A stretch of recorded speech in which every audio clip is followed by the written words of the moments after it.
আসসালামু আলাইকুম ভিউয়ার্স, আশা করছি ভালো আছেন। আপনাদের দোয়ায় আমিও ভালো আছি। আজকে আমরা দুইটা নিয়ম শিখব যেগুলো আমরা ডেইলি দিন ব্যবহার করি, বাংলায় বলি, কিন্তু এগুলো ইংরেজিতে কিভাবে বলতে হয় সেগুলো শিখব।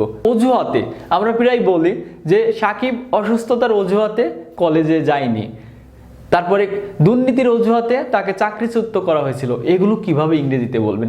অজুহাতের ইংরেজিটা হচ্ছে on the pretext of, on the pretext of অথবা অন দ্য গ্রাউন্ড অফ, যে কোনো একটাই বলা যায়। এটার মানে হচ্ছে অজুহাতে। যেমন Sakib didn't go to college on the pretext of illness, on the pretext of illness. আবার দুর্নীতির অজুহাতে তাকে চাকরিচ্যুত করা হয়েছিল। He was sacked from the job, he was sacked from the job on the pretext of corruption। আপনি pretext of এর পরিবর্তে on the ground of বলতে পারেন। আরেকটা হচ্ছে দেরি হবে, যেমন ছেলেটির আসতে দেরি হবে, আমার যেতে দেরি হবে। এগুলো কিভাবে ইংরেজিতে বলবেন?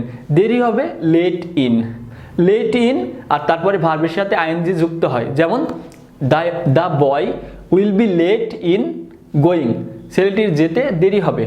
The boy will be late in going, ছেলেটির যেতে দেরি হবে, আমার আসতে দেরি হবে। I will be late in coming, মানে আমার আসতে দেরি হবে। তাহলে কোনো কিছু দেরি হবে লেট ইন, আর কোনো কিছুর অজুহাতে অন দ্য প্রিটেক্সট অফ অথবা গ্রাউন্ড অফ। আশা করি বুঝতে পেরেছেন, আর এভাবে প্র্যাকটিস করবেন। ভালো থাকবেন, সুস্থ থাকবেন, আল্লাহ হাফেজ।